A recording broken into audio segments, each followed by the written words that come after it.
C'est au fond des mers qu'on nous présente le fantôme et son équipage qui s'emparent d'un œuf de Manafi. On apprend que le fantôme veut en faire de mauvaises choses avec cet œuf. C'est lorsqu'il veut s'en emparer en main propre devant tout son équipage qu'il y a un membre qui le trahit et s'empare de l'œuf. En réalité, ce n'est pas un traître mais un espion Pokémon Ranger qui avait pour mission de dérober l'œuf de Manafi au fantôme. Et ce Pokémon Ranger est du nom de Jack. Jack n'a pas trop de mal à s'enfuir de l'équipage et c'est là qu'on change de point de vue pour arriver sur ceux de Sacha et ses amis. Ils meurent de soif dans un désert et ils sont perdus et c'est là qu'ils croisent Elizabeth qui tient une troupe de théâtre sur l'eau avec sa famille. C'est après avoir assisté au spectacle de la famille d'Elizabeth qu'ils se font loger chez eux. Le soir même, Flora fait un rêve plutôt étrange où elle nage dans une mer rose où elle aperçoit un Manafi et un temple dans les mers. Le lendemain, elle raconte au protagoniste son rêve et puis la famille d'Elizabeth révèle que c'était Manafi et le temple des mers.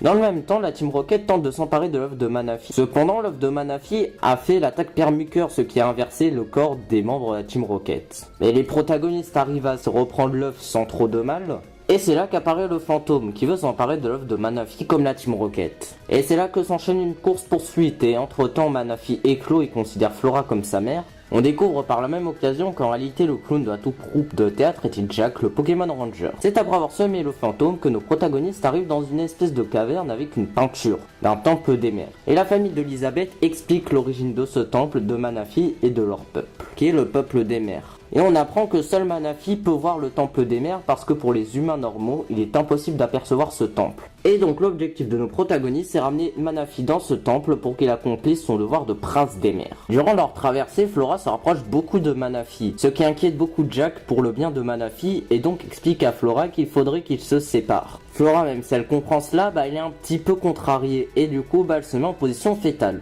littéralement. Et c'est plus tard lors d'une escale que Flora perd son bandana. Manafi en tant que bon ami tente de récupérer son bandana qui est tombé dans les mers. Vu que Manafi met beaucoup de temps à rentrer, ça inquiète un peu les protagonistes qui décident d'envoyer un sous-marin pour rechercher une Manafi. Et c'est Elizabeth et le Pokégroup qui rentrent dans ce sous-marin. Après avoir retrouvé Manafi, ils découvrent enfin le temple des mers. Cependant, le fantôme les ayant suivis jusque-là, il a également trouvé le temple des mers. Et lorsque nos protagonistes se retrouvent devant la couronne des mers, le fantôme les empare. Ce qui provoque un déséquilibre dans le temple, ce qui fait que le temple coule.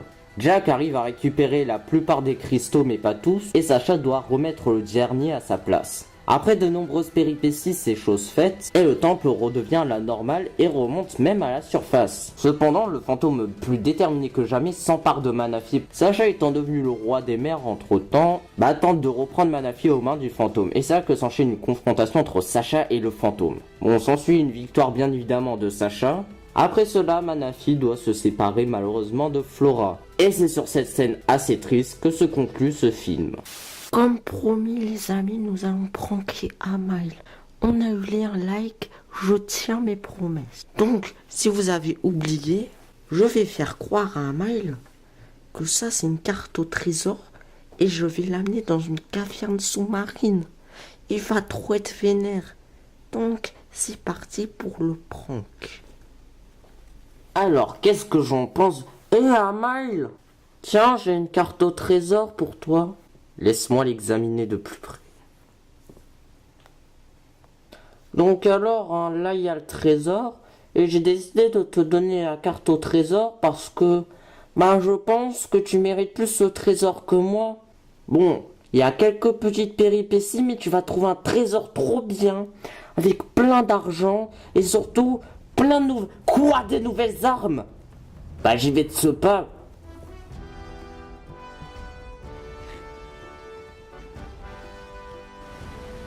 À moi le trésor et... Qu'est-ce que c'est que ça? C'est quoi ça? Me dis pas que... Passionné, je vais viser tout mon chargeur sur toi. Donc à faire, autant donner mon avis sur ce 9ème film. Au final, ce 9ème film, on va pas se mentir, il est pas mal du tout. Et il a des points positifs qu'il arrive à le distinguer par rapport aux autres films. Cependant, ce film a quand même des défauts. Bon, ça peut plus ou moins vous gêner. C'est parti pour les points positifs. Déjà pour moi l'un des plus gros points positifs de ce film c'est la relation entre Flora et Manafi. Oui, des relations d'amitié dans ce style on en a eu dans au moins 5 films. Cependant je trouve que celle-ci a un charme qui arrive à la distinguer par rapport aux autres. Parce que moi ça m'a fait penser à une relation mère-fille. Oui, on parle d'une gamine qui adopte un espèce de nain bleu. Cependant ce type de relation n'a jamais été traité, que ce soit dans l'anime Pokémon ou dans les films. Donc le voir ici c'est plutôt rafraîchissant. Et en plus cette relation est crédible dans le sens où on voit durant tout le film qu'ils ne veulent pas se séparer et que c'est beaucoup trop triste pour eux. Bon, on a déjà eu ce point là dans le 6ème film, mais je trouve qu'il a été un petit peu expédié. Et lorsque vint le moment où Manafi doit se séparer de Flora, c'est assez émouvant et on est plutôt triste pour eux. Bon, après c'est pas la scène qui va vous faire couler une piscine de larmes, mais on en est pas loin. Second gros point positif du film, c'est les décors. Je ne parle pas en tant qu'effets spéciaux ou images de synthèse, mais je parle architecturalement parlant. Exemple le plus marquant, le Temple des Mers. Il est magnifique. Bon, cependant, si vous n'êtes pas amnésique, je vous ai dit que ce film avait des défauts qui l'empêchaient de briller parfaitement. Et c'est ces points-là dont nous allons parler tout de suite. Bon, alors j'ai repéré 2 points négatifs. Il y en a, il est plutôt anecdotique, et l'autre, il est plutôt dérangeant pour l'appréciation du film. Faudra qu'on m'explique à quoi il sert Kyogre dans ce film. Parce qu'à part nager à côté de Manafi pendant maximum 5 minutes, il fait rien de tout le film. Et son apparition à ce stade-là, c'est plus un featuring qu'autre chose. Et on a plus l'impression que c'est là pour remplir une fiche pour dire « Regardez, Kyogre est dans ce film ». Pour vous dire, lors de mon visionnage pour le bien de cette critique, j'avais complètement oublié que Kyogre apparaissait dans le film. C'est pour dire à quel point son apparition est anecdotique. Limite, on aurait pu prendre un quenoteur aquatique, le résultat aurait été exactement le même. Bon, nous allons parler du vrai point noir du film, et c'est le personnage du fantôme. Bon, je ne parle pas en tant que design, parce que dans One Piece on a eu ça. Et je vous assure, c'est l'un des meilleurs antagonistes du manga. Je parle plus en tant que personnage. Mais le problème, c'est lorsqu'il doit se confronter au protagoniste, notamment à Jack, où il est tourné en dérision. Bon, un peu de comique, ça fait pas de mal dans un film, cependant, c'est le grand antagoniste du film. Donc, le traiter de cette manière cartoonesque, ça me dérange un petit peu parce qu'il perd en crédibilité. Et cela crée un petit peu moins de tension lorsqu'il apparaît et tout ça. Et pour vous dire, à certains moments, même la Team Rocket est plus crédible que lui. C'est pour vous dire. Bon, ensuite, tant qu'à parler du personnage, on apprend à la fin du film qu'en réalité, il a un exosquelette qui lui permet d'avoir une force surhumaine. Bon, ça aurait pu être une révélation intéressante si cela aurait été traité à plusieurs moments dans le film. Parce que la force surhumaine du fantôme est fait référence qu'une seule fois dans le film. Et encore, et vu que c'est vers le milieu du film, lorsqu'on a la révélation finale, il m'a paru anecdotique sur le coup. Et puis j'ai pas l'impression que ce point-là a trop dérangé les protagonistes. Pour cette catégorie bonus, je vais rebondir sur un point négatif. Je peux affirmer sans pression que Kyogre est le Pokémon légendaire qui fait la plus courte apparition de tous les films Pokémon. Bon, je vais aussi vous parler d'un truc. À un moment, la Team Rocket fait référence au fait qu'ils puissent trouver des diamants et des perles. Et c'est bien évidemment une référence à Pokémon Diamant et Perle. Ce qui n'est pas très étonnant parce qu'au final, ce film-là est plus une grosse promotion pour Pokémon Diamant et Perle.